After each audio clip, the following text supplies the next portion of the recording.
My escape would be like would be the music, innit? The music and the art. Um, that evidently goes and makes me go and create the stuff, the work that I go and create. You know what I'm saying? I feel um, like looking back, I don't know.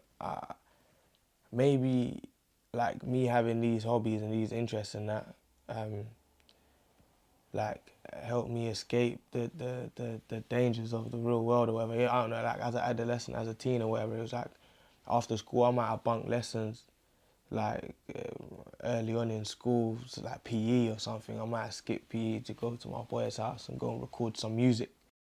Like that was our escape. That was our like on the weekends or whatever, like that was what we were doing. I wasn't really into sports and things like that.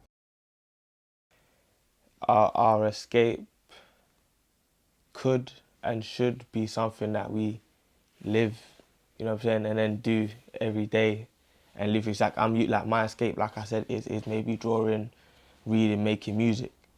Off of my escape, I want to make a career off of my escape and to continue to escape, but it's yeah, and inspire and whatever else. So yeah, like I guess yeah, as a creative or whatever, our aim is to like to live through our escape.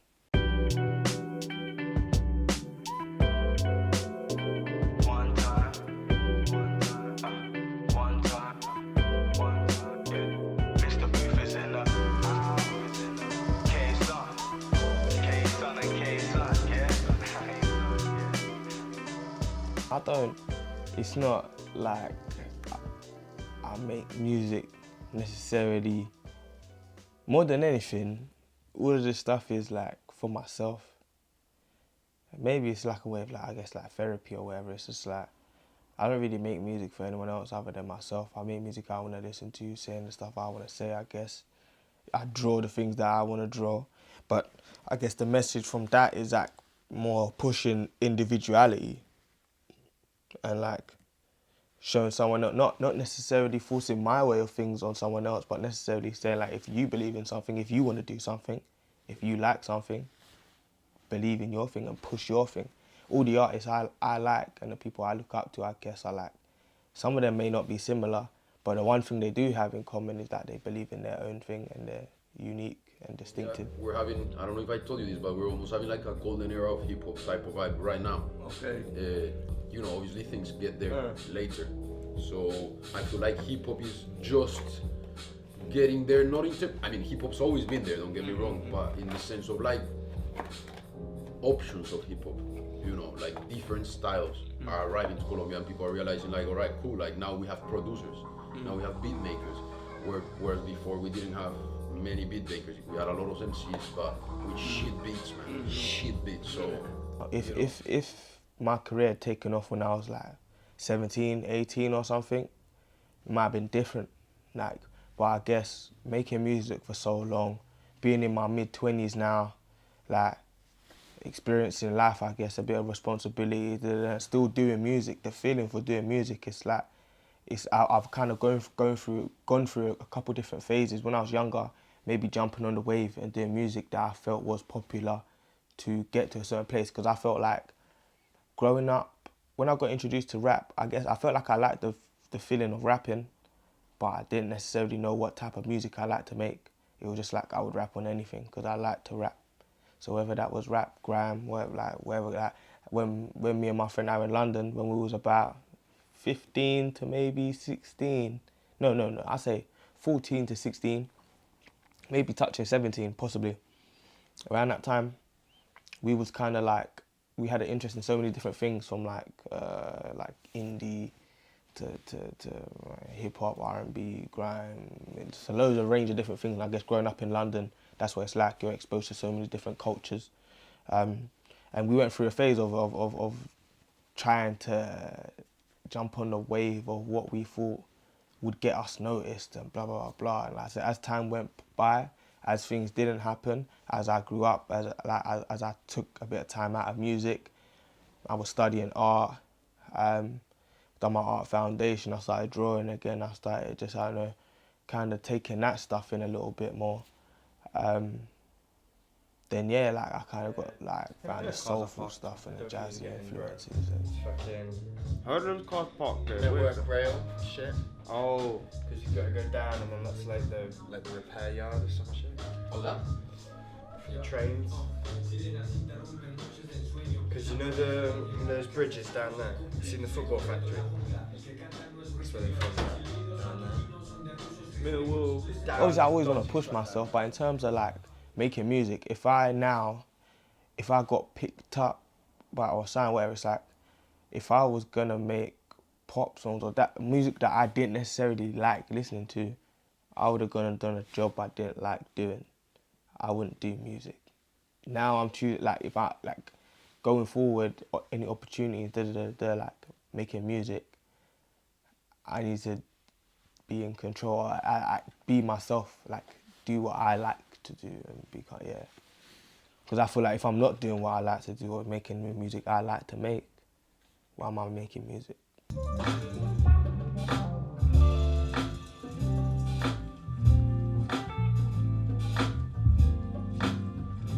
Growing up, I always remember, yeah, maybe like when I lived in my old, like the place I grew up in, East Ham.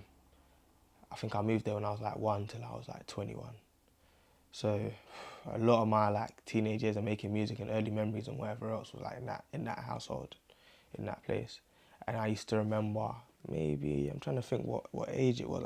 Might have been around the time I done Still Life too, because I think that was from about 20, yeah, about 19, 20. I was about 19, 20, around 21. Every day just being in the, 19 I'd say. I'd be in the shower and just like, I used to think of verses in the shower every day, like just come out with maybe like a couple lines or 8 bars or something like that. Used to be like my spark in the morning every day, having a shower. I would think of some lines and that. Now, coming here, like moving, once I moved and I wasn't sharing a room and I got my own space and I had the shed. Alright, where should I ash? On the floor or in the... Yeah, man. Fuck it, man. Look at the floor. Do you know what? Still, I have to ask. I don't want to just be like... You know what I mean? Shit later.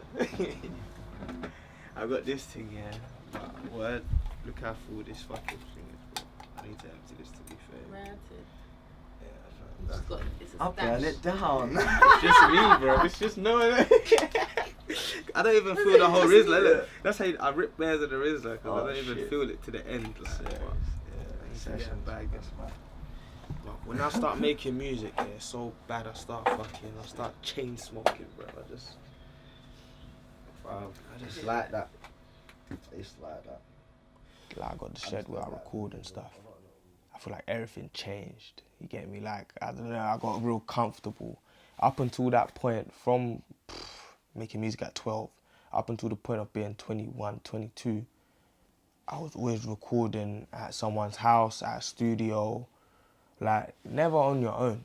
So it's like, I don't know, there's a little bit of pressure. Me being a reserved person and whatever else, even though like making music, you gotta have a certain type of confidence and whatever else. But I guess like trying new things out, like the singing or just melodic things and experimenting with my voice. Aaron used to push me a lot. My boy Aaron London used to always push me a lot and kind of like, I guess like, executive kind of like produce the tracks in terms of like every time I'm doing a take, I might think it's good. He's like, nah, the breathing was off, or do it in this tone, and tell me like kind of direct me as how to use my voice. And I guess from that I've taken bits of that as I've listened to people like Kendrick, Drake, J. Cole, like all these other certain artists. I've clocked what Aaron was talking about and then like taken, and gone forward. And like now recording on my own, being in my own space, I just sit in my shed, just kind of light one, play some music, and I just like might just kind of just, I like being, I don't know, I realise now when I do have sessions with other people, I find it awkward, or I'm just like, yeah, I'm most comfortable being reserved. I'm not loud, freestyling and throwing ideas around. I might just write my verse in secret, or just kind of come up with shit in my head. And when it's ready, when I know it's ready, it's like, alright, yeah, cool, I'm ready, and I'll go and I'll do it and try it, yeah, and do what I need to do. But yeah, I guess my creative process now is just, I don't know, it's not really a strict thing that kind of triggers it. It has to kind of come naturally. I can't force it. as well. I realised I can't just be like, I need to write this song, I need to do this. It's just, I just kind of go outside, smoke some weed. Let's make a movie. Yeah, she bad and she lose. You keep doing what you're doing because you're doing something to me. And I don't talk loosely, no. Beef don't eat the booty. I got love for my women. Listen, you got what I'm missing. Wishing I need that prescription in my room or the kitchen. Man from the manor, no manners, I keep it groovy. We can sip on wine to pass the time and roll a zoobie. I ain't trying to play no games with you. And more than just lay, I'm trying to stay with you. Spend some nights and days with you. Build an empire and reign with you. You held me down through these broke times. I'm about to get paid, pretty lady. I don't know where this will take. No, you keep me sane and drive me crazy. Shit, but you're not trying to change me. I'm feeling like I'm falling for you daily, and baby, I don't know where this will take. I feel like as an artist, as a creative, you get inspired by everything, innit? You kind of look at everything, get inspired by everything. I like everything that's kind of, there's balance in it. So there's good and there's bad in all types and that of music. So it's like, I just feel like what it is a certain type of music is kind of rinsed out, but then there's good within it. There's like certain people, certain melodies, certain whatever that I feel, yeah, you know, it's kind of different. It's yeah, but like, I feel like if that's your thing, cool, that's your thing. Maybe like, if you like it, I guess who am I to tell someone don't do something that they don't like? But I feel like I said, there's some people that are still lost, like how I was lost when I said I didn't have a particular sound or know what particular type of music I like to make. They just like to make music. So if drill is popping right now, they're gonna make a drill song. If Afro swing's popping, they're gonna make an Afro drill, Afro thingy song, Afro swing song. They're gonna make something that's like, I don't know, whatever kind of grime flow someone's using. They're just people that jump on the trend. They don't necessarily have a identity slightly, I feel like. Which, you know what? That's what it is more than anything. I feel like some people just ain't found themselves. They ain't found themselves. They just, yeah. You trying to fit in and that as well. You don't necessarily. But longevity-wise, anyone that you know that is respected or is like here for a while, is authentic to their thing. If you're gonna if you're gonna become that type of artist, and own it and do it and cool in it. Like, and anyone, like I said, anyone I respect is authentic to themselves. From Skepta to Kano to Tiny Temper to Chip or something like Lil Sims. I don't know. Anyone over here that I say I really respect. That's done stuff. Been here for a while, proved something like. Yeah, man. Need to make my mark and I ain't cutting right. Cause if I aim for the head, then it ain't tongue in cheek. KB's A1, you ain't effing with a G. When you rap, I'm catching Z's. I don't understand these rappers, like they rapping Japanese and they ain't swagger jacking me, you know. I got it right.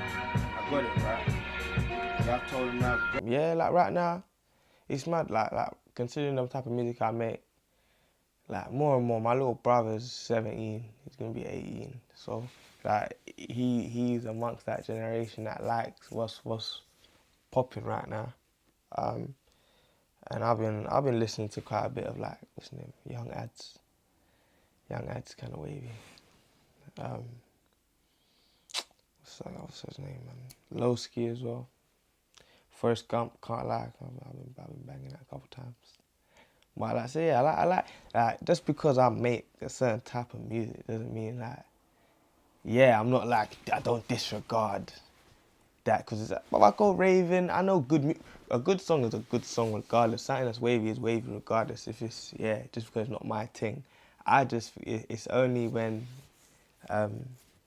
like I said, it's when it's not authentic to that person, or it's not really talented. It's not really, it ain't saying nothing. Go have some bars. Go have some, yeah. When opportunities start arising, you just start seeing that who's funny, and just like the ego kicks in. It's like, bro, like you might have your come up right now, innit? But Yeah. that can easily go.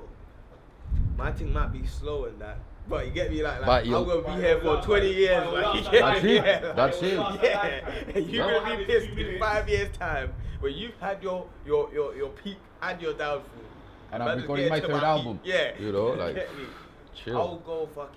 I'll be silver every time. Well, you still- I'll you go still- silver every time. You see with Like, hella amount of these artists though. brother, they go gold once, you get me, and never Yeah, again. man. Like, man, go. Listen, I'm in it for the long run, fam. Like I said, I've been making music for time, but I gotta remember it's like the only way that this shit don't happen. Like it's like if I stop or something, like, that's the only way it don't happen. Innit? Like there's people that come in, 1, 2 freestyles, 1, 2 tunes, boom. It's a bit like maybe people connect with it easier, or it's what's popping, and they kind of the ball's rolling, it moves. People like me that kind of you've been there for a while, you kind of got to do quite a lot, I guess. You gotta prove yourself a bit, but then, like I said, it's just timing, man. When you're creating something new, it also just takes time for people to catch on to it. But when they catch on to it, yeah, you're good. UK hip hop and rap, I feel like it's starting now. This is like our history, like our scene is being made now. Yeah. People are The new starting to make generation money as now well. in the last 5 years. You're seeing how many people independently are making money. Like you know, from Stormzy to Skepta to J Hub to Data, like there's bare people.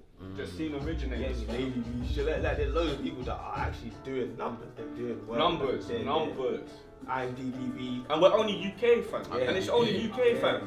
But we haven't even broken into like the European market, the American market. Like, okay, Jay Prince, you know Jay Prince. Like, he's doing bits over there. Yeah, so Sampha. yeah. They love him, man. Loyal It wasn't Carter. Beyonce's album. Yours is different. No, Carter, Tom Mish. These guys they getting a nice following.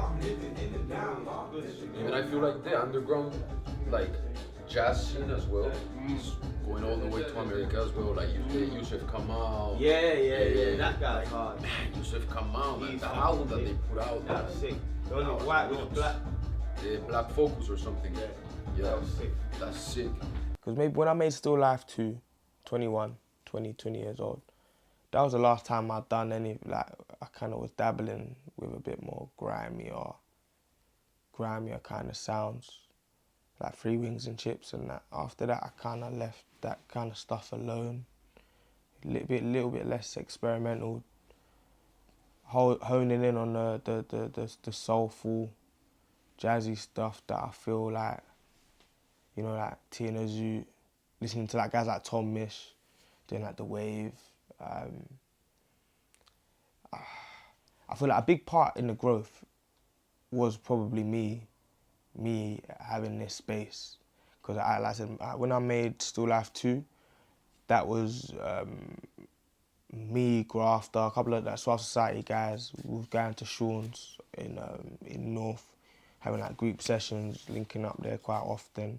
That's when we met Lex and stuff, and we was filming all the time. Met Jamal Edwards, started dropping videos on there, and the ball was kind of rolling. It was a good energy that we had there.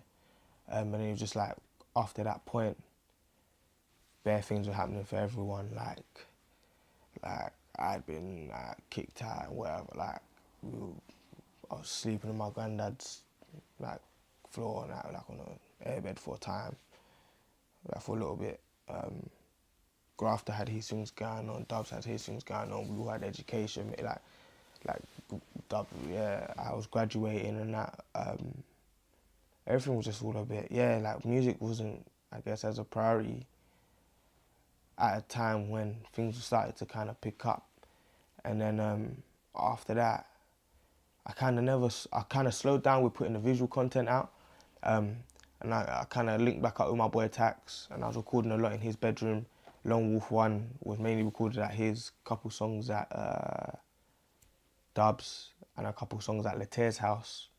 Like Leter, we had a relationship online, but never met each other, and then we kind of met each other, started working together, had a couple sessions there, with Aaron London as well. He mixed a few songs that I'd done at Leter's.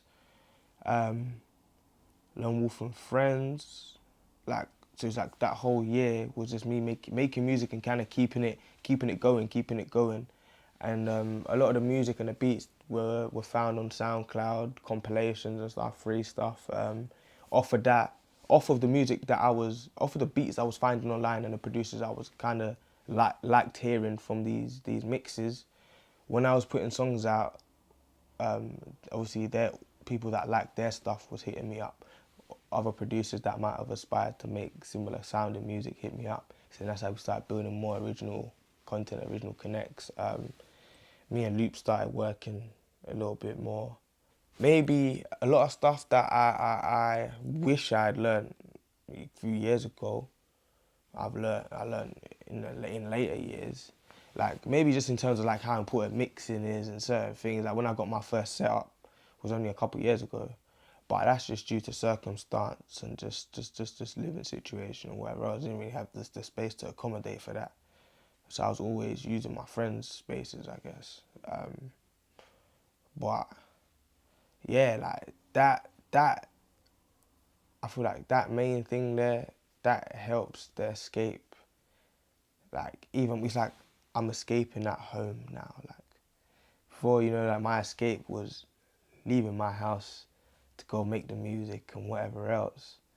Now I can escape at home. I can go outside and just plug in my thing and just listen to music, make a track there. I can go downstairs, I can draw, and I can escape here. Whereas I feel like maybe before I was escaping by going out. It's live and direct. Mr. Booth's birthday. Talk about myself in third person. Yeah. Made it a bit easier for me, you get me? Just pop it.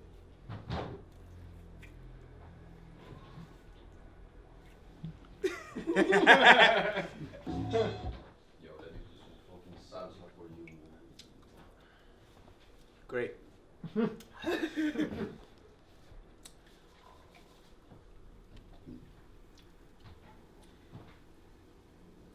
More life, more blessings. In the words of DJ Khaled, another one. We the best.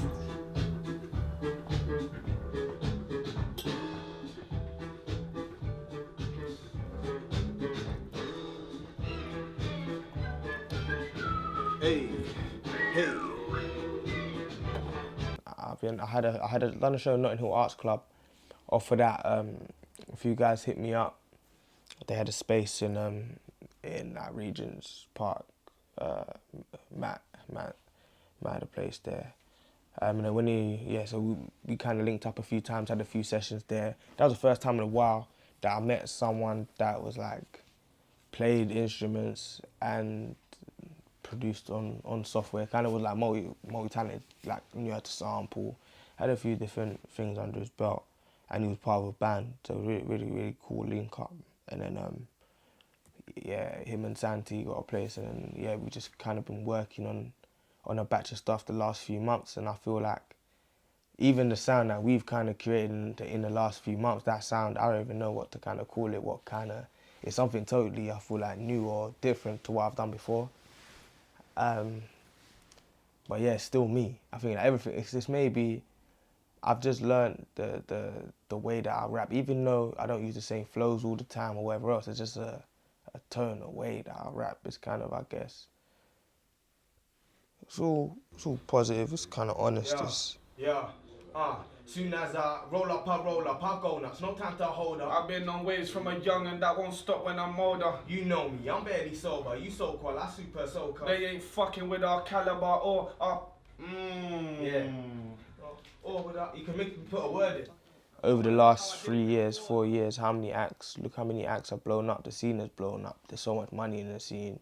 If everyone made music, if it seemed like a lot of people made music before, everyone and their mum makes music now, and it's mad. So like in that regard, I know that they're flooded with so much stuff. There's so much people out there, so much.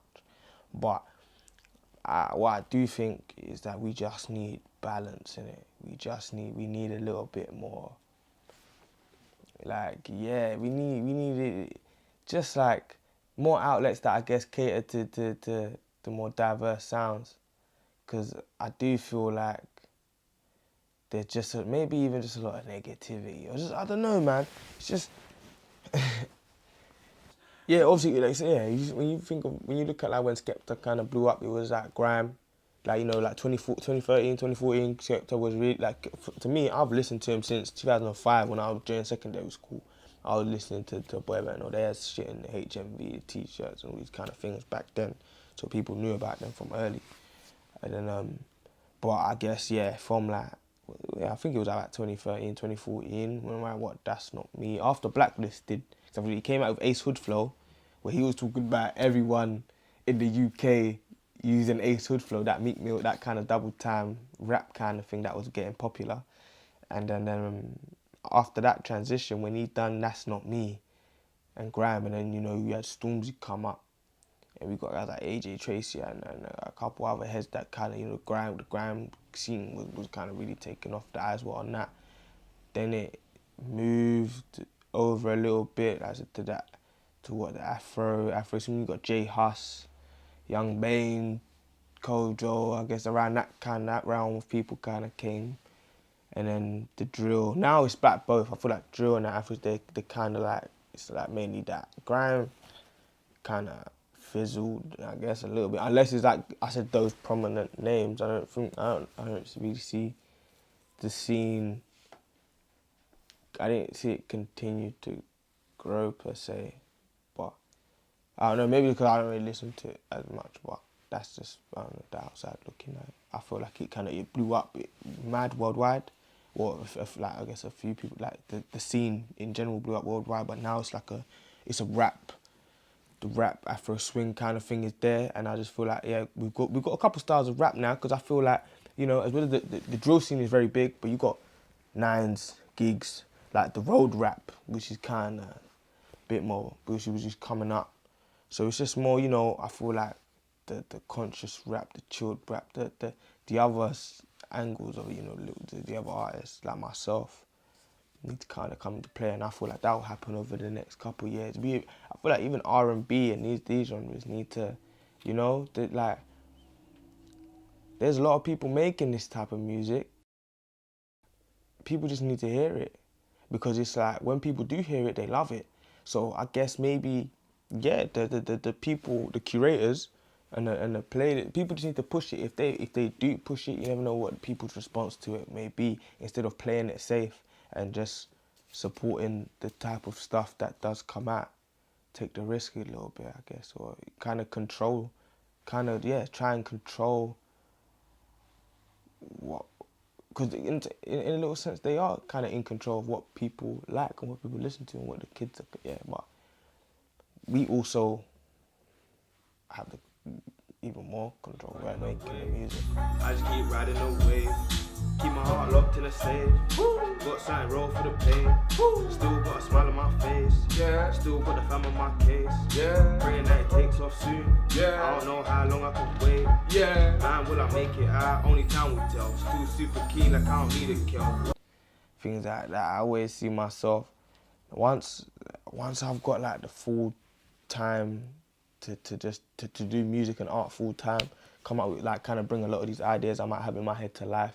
It's like maybe working on a game or an animation, or, you know, like clothing, and just, yeah, I see myself maybe working on a few different things, not just limiting myself and sticking to music. But music is definitely something I want to make for a long time. As long as I've got this passion for it, this love for it, which I get, like, I've had it for this long. So, but yeah, I don't really want to limit myself, put myself in a box to just make this. Like I said, I've got other hobbies and interests. I like to draw, and I feel like once I made the decision that I want to be in control of the artwork that supports the music, just as much as I'm putting hours into music and getting better at music, I have to get better at art. I have to try new things out in art.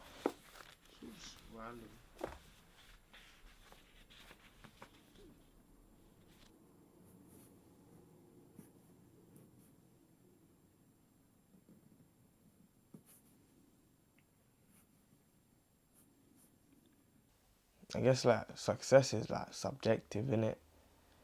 Success to me, I'll be successful when I could just do music full time. That's like I've started to become successful, I guess, or like it's a like short term success when you right now. Like if from the time I can work full time, make music full time, and I'm earning a living off doing shows, merchandise, etc. Like yeah, living the dream, man. I don't have to be like obviously everyone wants to be the biggest and the like number one, whatever else, and the best, but like I realize I don't have to be like Stormzy or something to eat. Like I'll be happy with a quarter of that. Like you know what I'm saying? Like yeah, man. Just to be able to like perform and do this, like and sustain it and pay my bills, sustain a living of this. I don't necessarily. I like a Ferrari and all that. I don't need it. Like I'm calm as long as I can live, provide, invest, and do and produce more. Do the things that I'd like to do, want to do. It's like more than material things. I aspire to kind of make stuff and do stuff and like projects, like I say, like short films, like that, like more than buy fucking a car or chain or whatever else. Like those are the things I'd like to do. If you're number one, you're probably doing shows as well. But if I wasn't number one and I was still doing shows, living that, performing, doing all these festivals that I see people do, like going abroad, touring the world, like I guess that would be success to me, innit? If I can take what I'm doing and go around the world and be around the world, then to me, I would have been successful. Regardless of how big that is, whether that's arenas or that's like, I don't know, a couple hundred venues or whatever, but to me, that's what I'd love to do, I guess.